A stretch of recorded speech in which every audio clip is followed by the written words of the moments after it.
പല ആളുകളും ഇപ്പം എൻ്റെ മുന്നിൽ ഈ വീഡിയോ കാണുന്ന വിദ്യാർത്ഥികൾ രണ്ട് തരം വിദ്യാർത്ഥികളായിരിക്കും. ഒരാൾ വളരെ ടെൻഷൻ അടിച്ചിരിക്കുന്ന ആളുകളായിരിക്കും. ചില ആളുകൾ വളരെ കൂളായിട്ട്, ഒന്ന് നമ്മളെ നാട്ടുകാർ, നമ്മുടെ അയൽവാസികൾ, നമ്മുടെ ചുറ്റും കൂടുന്ന ആളുകൾ. കാരണം അവർക്ക് ഇതൊരു രസമാണ്, ഒരു കൗതുക. ഏകദേശം 4,20,000-ലധികം സീറ്റുകൾ ഇന്ന് നിലവിൽ എന്തുണ്ട്, നിങ്ങൾ ഹയർ സെക്കൻഡറിയിൽ നിങ്ങളെ കാത്തിരിക്കുന്നത്, അതായത് അടുത്ത വർഷം അഡ്മിഷൻ കാത്തിരിക്കുന്നുണ്ട്. അപ്പോൾ ബേസിക്കലി നിങ്ങൾ മനസ്സിലാക്കേണ്ട കാര്യം SSLC എക്സാം അല്ലെങ്കിൽ SSLC റിസൾട്ട് എന്ന് പറഞ്ഞു കഴിഞ്ഞാൽ നിങ്ങളുടെ +1 അഡ്മിഷനിലേക്കുള്ള ഒരു കാര്യം മാത്രമാണ്. മെയ് 8-ാം തീയതി ഉച്ചയ്ക്ക് ശേഷം ഏകദേശം ഒരു 12 മണിയോടുകൂടി നിങ്ങളുടെ SSLC 2024 റിസൾട്ട് വരികയാണ്. കഴിഞ്ഞ ഒരു വർഷക്കാലത്തെ നിങ്ങളുടെ ഒരു എഫേർട്ട് അല്ലെങ്കിൽ നിങ്ങളുടെ പ്രതീക്ഷ, എക്സ്പെക്റ്റേഷൻ ഒക്കെ എന്താണ്, അതിൻ്റെ ഒരു പ്രാക്ടിക്കൽ ലെവലിലേക്ക് അല്ലെങ്കിൽ അത് നിങ്ങളിലേക്ക് എത്താൻ പോകുന്ന ഒരു ദിവസമാണ് മെയ് 8-ാം തീയതി. പല ആളുകളും ഇപ്പം എൻ്റെ മുന്നിൽ ഈ വീഡിയോ കാണുന്ന വിദ്യാർത്ഥികൾ രണ്ട് തരം വിദ്യാർത്ഥികളായിരിക്കും. ഒരാൾ വളരെ ടെൻഷൻ അടിച്ചിരിക്കുന്ന ആളുകളായിരിക്കും. ചില ആളുകൾ വളരെ കൂളായിട്ട്, ബിക്കോസ് ഞാൻ നന്നായി എഴുതിയിട്ടുണ്ട്, എനിക്ക് നല്ല മാർക്ക് കിട്ടും, എനിക്ക് അത്ര വലിയ ടെൻഷൻസും കാര്യങ്ങളൊന്നുമില്ല എന്ന വിഭാഗത്തിൽ വരുന്ന ആളുകളുണ്ട്. രണ്ടാമത്തെ ആൾ നല്ല ടെൻഷൻ അടിക്കുന്ന ആളുകൾ, എന്തായിരിക്കും എൻ്റെ മാർക്ക്, എനിക്ക് പ്രത്യേക കാൽക്കുലേഷൻസ് ഒന്നുമില്ല, എൻ്റെ മാർക്ക് എന്താകും. അപ്പോൾ ഈ രണ്ട് തരം വിദ്യാർത്ഥികളാണ്. ശരി, ഞാൻ ഇന്നൊരു വീഡിയോ ചെയ്യാൻ കാരണം ഈ രണ്ട് വിദ്യാർത്ഥികൾക്കും വേണ്ടിയിട്ടാണ്. കാരണം SSLC റിസൾട്ട് വരുന്ന സമയത്ത് നിങ്ങൾക്ക് ആശ്വാസം പകരുന്ന കുറച്ച് കാര്യങ്ങൾ നിങ്ങളുമായി ഡിസ്കസ് ചെയ്യുന്നത് എൻ്റെ ലക്ഷ്യം. കാരണം ചുറ്റും ഒരുപാട് വീഡിയോസിനൊക്കെ നിങ്ങളുടെ SSLCയുടെ പേടിപ്പെടുന്ന കുറേ കാര്യങ്ങൾ നിങ്ങളിലേക്ക് എത്തിക്കുന്നത്. പക്ഷേ ഒരു വിത്തൗട്ട് എനി ടെൻഷൻ അല്ലെങ്കിൽ ഒരു കാര്യങ്ങളൊന്നുമില്ല, നമുക്ക് എങ്ങനെ ഈ ഒരു SSLC റിസൾട്ട് നേരിടാം എന്നാണ് നമ്മൾ ഈ ഒരു വീഡിയോയിൽ നമ്മൾ എന്ത് ചെയ്യാൻ വേണ്ടി പോകുന്നത്, നോക്കാൻ വേണ്ടി പോകുന്നത്.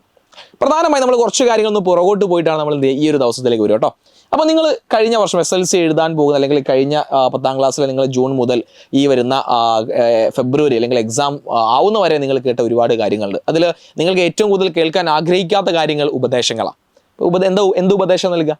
നിങ്ങളുടെ പാരൻസ് പറയും, എടാ SSLC ആണ്, നന്നായി പഠിച്ചോ, അല്ലെങ്കിൽ മാർക്ക് കുറഞ്ഞ എല്ലാം കാര്യങ്ങൾ കൈവിട്ട് പോകും, പിന്നെ നിങ്ങളുടെ ടേണിംഗ് പോയിൻ്റാണ്, ആ പോയിൻ്റാണ്, ഈ പോയിൻ്റ്, അത് നിങ്ങളുടെ ടീച്ചേഴ്സിന് കേൾക്കുന്നുണ്ട്, വീട്ടിൽ നിന്ന് കേൾക്കുന്നുണ്ട്, അയൽവാസി, നാട്ടുകാർ, നിങ്ങൾ ഒരുപാട് ഉപദേശങ്ങൾ കേട്ട് അവസാനം ഈ ഉപദേശങ്ങൾ കേൾക്കുന്ന നിങ്ങൾക്ക് തീരെ ഇഷ്ടമില്ലാത്ത ഒരു സമയമായിക്കൊണ്ടിരിക്കുകയാണ്. അല്ലെങ്കിൽ ആ സമയത്ത് നിങ്ങൾ എന്ത് കേട്ടാലും മതി, പുല്ല്, അങ്ങനെ നിങ്ങൾ അതിനെന്താണ് അങ്ങ് ഒഴിവാക്കുന്ന സമയമായിരുന്നു അല്ലേ. പക്ഷേ ഈ ഒരു മൊമെൻറ്റ് റിസൾട്ട് അടുത്ത് അല്ലെങ്കിൽ റിസൾട്ട് വരാനിരിക്കുന്ന 2 ദിവസം മുൻപ് നിങ്ങൾ ചെറിയ ടെൻഷൻ നിങ്ങളിൽ ഉണ്ടായിരിക്കും. കാരണം ഞാൻ എഴുതിയ ഒരു കാര്യമാണ്, അല്ലെങ്കിൽ ഞാൻ എൻ്റെ എഫേർട്ട് എടുത്തൊരു കാര്യമാണ്, ഞാൻ എൻ്റെ എഫേർട്ടിൻ്റെ റിസൾട്ടാണ് അവിടെ വരാൻ വേണ്ടി പോകുന്നത്. ആ റിസൾട്ട് ഞാൻ മാത്രമല്ല കാണുക അല്ലേ, ആ റിസൾട്ടിൻ്റെ SSLC റിസൾട്ടിൻ്റെ പ്രത്യേകത നാട്ടുകാർ മൊത്തം അറിയുന്ന ഒരു റിസൾട്ടാണ്. അപ്പോൾ അതിന് ചെറിയൊരു ടെൻഷൻ പലർക്കും ഉണ്ട്. ഈ ടെൻഷൻ കാരണം ഏറ്റവും സങ്കടകരമായ ഒരു കാര്യം, ഇപ്പോൾ ഏറ്റവും ലേറ്റസ്റ്റ് ആയിട്ട് ഞാൻ പറയാൻ കഴിഞ്ഞൊരു ന്യൂസ്, മലപ്പുറത്തൊരു വിദ്യാർത്ഥി SSLC റിസൾട്ട് എന്താകും എന്ന ടെൻഷൻ, അല്ലെങ്കിൽ എന്താകുമെന്ന് ആലോചിച്ച് ടെൻഷനായിട്ട് ആത്മഹത്യ ചെയ്ത ഒരു വിവരം, വളരെ സങ്കടകരമാണ് ഈ വിവരം. ഇതുപോലുള്ള ഇൻസിഡൻറ്റ് കഴിഞ്ഞ വർഷവും എൻ്റെ ഒരു സ്റ്റുഡൻറ്റ് ഉണ്ടായിട്ടുണ്ടായിരുന്നു. എനിക്ക് അതേ സമയം ഞാനത് വിദ്യാർത്ഥികളിൽ എത്തിച്ചിട്ടുണ്ട് കഴിഞ്ഞ വർഷം. അപ്പോൾ ഇതെല്ലാ വർഷവും ഇത്തരത്തിലുള്ള, അതായത് ഈ ഒരു സമയത്ത് പോലും ഇത്തരത്തിലുള്ള ഒരു കാര്യങ്ങൾ അല്ലെങ്കിൽ ആത്മഹത്യ പോലത്തെ കാര്യങ്ങളിലേക്ക് എത്തുക എന്ന് പറയുന്നത് വളരെ സങ്കടകരമാണ്. കാരണം നമുക്ക് ഇവിടെ ചേഞ്ച് ചെയ്യാൻ സാധിക്കാത്ത കുറച്ച് ആളുകളുണ്ട്. നിങ്ങൾ പ്രത്യേകം ശ്രദ്ധിക്കണേ, നമുക്കൊരു ചേഞ്ചും കൊണ്ടുവരാൻ സാധിക്കാത്ത കുറച്ച് ആളുകളുണ്ട്. ഒന്ന് നമ്മളെ നാട്ടുകാർ, നമ്മുടെ അയൽവാസികൾ, നമ്മുടെ ചുറ്റും കൂടുന്ന ആളുകൾ. കാരണം അവർക്ക് ഇതൊരു രസമാണ്, ഒരു കൗതുക. എത്ര A+ ഉണ്ടടാ? ആണോ? അതേ ഉള്ളൂ അല്ലേ? കുഴപ്പമില്ലടാ. എത്ര ഉള്ള A+? അടിപൊളി സെറ്റാണല്ലോ, ലഡുവൊക്കെ ചിലവ് തരണേ. ഇത് സ്ഥിരം വാക്കാ, അത് ഇന്ന് പറഞ്ഞ് അവർ നാളെ മറക്കും. പക്ഷെ നമ്മളത് വല്ലാതെ ഹേർട്ട് ചെയ്യുമല്ലോ. അപ്പോൾ നിങ്ങൾ മനസ്സിലാക്കേണ്ട കാര്യം, ഇത്തരത്തിലുള്ള ആളുകൾ നമുക്ക് ഒരു മാറ്റം കൊണ്ടുവരാൻ സാധിക്കില്ല. ആരെ? നാട്ടുകാരെയും വീട്ടുകാരെയും ഒന്നും നമുക്ക് ഒരു ചേഞ്ചും കൊണ്ടുവരാൻ സാധിക്കില്ല. നമുക്ക് ആരാ ചേഞ്ച് കൊണ്ടുവരാൻ സാധിക്കുക? അത് നമ്മളെടാ. കാരണം എന്താണ് SSLC മാർക്ക് കൊണ്ടുള്ള ഗുണം എന്ത്? ഈ രണ്ട് കാര്യം അറിഞ്ഞു വെച്ചാൽ ഓക്കെ ഫൈൻ എന്ന രീതിയിൽ നിങ്ങളെത്തണം. എന്താ SSLC അല്ലെങ്കിൽ SSLC മാർക്ക് കൊണ്ടുള്ള ഗുണം എന്താണ്? ഞാൻ പറയട്ടെ, SSLC മാർക്ക് അല്ലെങ്കിൽ SSLC റിസൾട്ട് കൊണ്ടുള്ള ഒരേ ഒരു കാര്യം എന്ന് പറഞ്ഞു കഴിഞ്ഞാലോ, +1 അഡ്മിഷനാണ്. അല്ലാതെ SSLC ഫുൾ A+ ഉണ്ട്, എനിക്ക് ഫുൾ A+ ആണെന്ന് പറഞ്ഞത് ഫ്ലെക്സ് അടിച്ച് പൊക്കി കഴിഞ്ഞാലോ നിങ്ങളെ ഒരു ജോലി നിങ്ങൾക്ക് കിട്ടാൻ പോകുന്നില്ല, അല്ലെങ്കിൽ നിങ്ങൾ ആരും പ്രത്യേക പരിഗണന നൽകാൻ പോകുന്നില്ല. അല്ലെങ്കിൽ അതുകൊണ്ട് നിങ്ങളുടെ ലൈഫിലേക്കുള്ള ഗുണം എന്ന് പറഞ്ഞാൽ നിങ്ങളുടെ നെക്സ്റ്റ് സ്റ്റെപ്പ് നിങ്ങളുടെ +1 അഡ്മിഷനിലേക്കുള്ള കാര്യങ്ങൾ വളരെ എളുപ്പമാക്കുക എന്നുള്ളതാണ്. ഓക്കെ, അപ്പോൾ നമ്പർ 1 ആ ബോധ്യം നിങ്ങൾക്ക് ഉണ്ടായിരിക്കണം. ഇനി രണ്ടാമത്തെ കാര്യം, സാറേ +1 അഡ്മിഷൻ കിട്ടണ്ടേ? അത് പ്രധാനപ്പെട്ട ഒരു കാര്യം തന്നെയല്ലേ.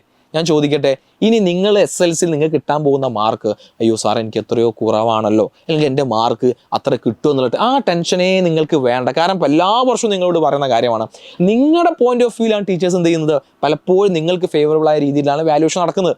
അതുകൊണ്ട് നിങ്ങൾ എക്സ്പെക്റ്റ് ചെയ്യുന്ന മാർക്കിനെക്കാട്ടും ഒരു പടി മുകളിൽ തന്നെയായിരിക്കും നിങ്ങൾക്ക് കിട്ടാൻ പോകുന്ന മാർക്ക്. ഇനി ഈ വർഷം ഏകദേശം 4,70,000-ഓളം വിദ്യാർത്ഥികളാണ് എന്ത് ചെയ്യുന്നത്, SSLC പരീക്ഷ എഴുതിയത്. എന്നാൽ അടുത്ത വർഷം ഹയർ സെക്കൻഡറിയിൽ നിങ്ങളെ കാത്ത് എത്രത്തോളം സീറ്റ് ഉണ്ടെന്നാലോ? ഏകദേശം 4,20,000-ലധികം സീറ്റുകൾ ഇന്ന് നിലവിൽ എന്തുണ്ട്?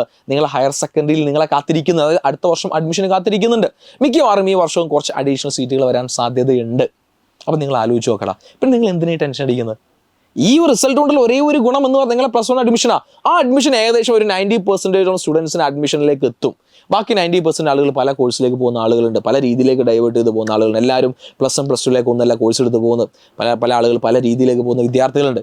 അപ്പോൾ നിങ്ങളെ കാത്ത് നിങ്ങൾ വെറുതെ ഓവർ ടെൻഷൻ അടിക്കേണ്ട ഒരു ഗുണം നിങ്ങൾ കിട്ടാൻ പോകുന്നില്ല. നിങ്ങൾക്ക് വെറുതെ ഈ ഒരു ദിവസം അല്ലെങ്കിൽ വരാൻ പോകുന്ന 2-3 ദിവസം നിങ്ങളുടെ ആ ദിവസം അങ്ങ് പോകാന്നല്ലാതെ പ്രത്യേകിച്ച് ഗുണമൊന്നും അതിനോട് കിട്ടാൻ പോകുന്നില്ല. ഓക്കെ, അപ്പോൾ ബേസിക്കലി നിങ്ങൾ മനസ്സിലാക്കേണ്ട കാര്യം SSLC എക്സാം അല്ലെങ്കിൽ SSLC റിസൾട്ട് എന്ന് പറഞ്ഞു കഴിഞ്ഞാൽ നിങ്ങളുടെ +1ലേക്ക് അഡ്മിഷനിലേക്കുള്ള ഒരു കാര്യം മാത്രമാണ്.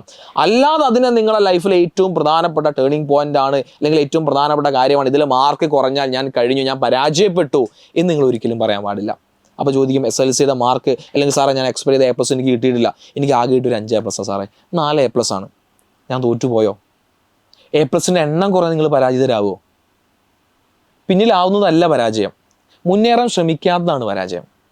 നമ്മൾ പലപ്പോഴും പിന്നിലാവും, അതും നമ്മുടെ സമൂഹത്തിൻ്റെ ഒരു രീതിയാണ്, പ്രകൃതിയുടെ നിയമമാണ്. എല്ലാവരും നമ്പർ 1 ആയിട്ട് ഒരാളെ ഉണ്ടാവുള്ളൂ അറ്റ് എ ടൈം. പിന്നെ നമ്മൾ മുന്നേറാൻ വേണ്ടി ശ്രമിക്കുകയാണ് ഏറ്റവും പ്രധാനപ്പെട്ട കാര്യം. SSLC ഫുൾ A+ കിട്ടിയ ആളൊന്നല്ല ഞാൻ വലിയ ആളൊന്നല്ല നിങ്ങളോട് പറയുന്നത്. പക്ഷേ ജീവിതത്തിൽ വരാനിരിക്കുന്ന ഘട്ടങ്ങളിൽ നമ്മൾ മുന്നേറാൻ ശ്രമിക്കുക. ഒരുപാട് ചാപ്റ്റേഴ്സ് നമ്മുടെ മുന്നിൽ, നമ്മുടെ ലൈഫുമായി വരാനുണ്ട് നമ്മുടെ മുന്നിൽ. അവിടെയൊക്കെ നിങ്ങൾ മുന്നേറാൻ ശ്രമിച്ചു കഴിഞ്ഞാൽ ഇതൊന്നും ഒരു പ്രശ്നമല്ല. ഓക്കെ, അപ്പോൾ വരാനിരിക്കുന്ന ഈ ഒരു റിസൾട്ടിനെ വളരെ പോസിറ്റീവായി കാണാം. നിങ്ങൾ എഴുതിയ മാർക്കിൽ ഒരു പടി മുകളിൽ നിങ്ങൾ കിട്ടിയിരിക്കും, നമ്പർ 1. നമ്പർ 2, നിങ്ങളെ കാത്ത് നിങ്ങളുടെ +1 അഡ്മിഷൻ നിങ്ങൾ കിട്ടിയിരിക്കും. ഈ 2 കാര്യങ്ങൾ പോസിറ്റീവായിട്ട് എടുക്കുക.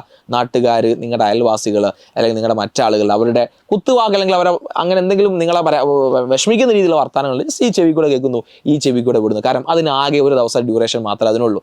അതാലോചിച്ച് നമ്മുടെ വിലപ്പെട്ട വരാനിരിക്കുന്ന കാലഘട്ടം നമ്മൾ നശിപ്പിക്കാൻ വേണ്ടി പാടില്ല. അപ്പോൾ നിങ്ങളുടെ SSLCയുമായിട്ട് നിങ്ങളുടെ SSLC റിസൾട്ട് വെയിറ്റ് ചെയ്ത് നിങ്ങളുടെ എല്ലാ ഫ്രണ്ട്സും നിങ്ങൾ ഈ വീഡിയോ ഒന്ന് ഷെയർ ചെയ്ത് കൊടുക്കാം. അതുപോലെ നിങ്ങളുടെ അഭിപ്രായങ്ങൾ SSLC റിസൾട്ടുമായിട്ട് എന്താണ് ഇപ്പോൾ നിങ്ങളുടെ മൈൻഡ്സ് നിങ്ങളൊന്ന് താഴെ കമൻറ്റ് ചെയ്യുക. അതുപോലെ എൻ്റെ SSLC റിസൾട്ടുമായി ബന്ധപ്പെട്ടോ എൻ്റെ SSLC റിസൾട്ടുമായി ബന്ധപ്പെട്ട വീഡിയോ എൻ്റെ പേഴ്സണൽ ചാനൽ നിഹാൽ പേഴ്സ്പെക്റ്റീവ് ഞാനിന്ന് അപ്ലോഡ് ചെയ്യുന്നതാണ്. അപ്പോൾ നിങ്ങൾ അതൊന്ന് കാണാം. അത് നിങ്ങൾക്ക് എനിക്ക് തോന്നുന്നു കുറച്ചും കൂടി നിങ്ങൾക്ക് അതൊരു റിലീഫ് ആയിരിക്കും.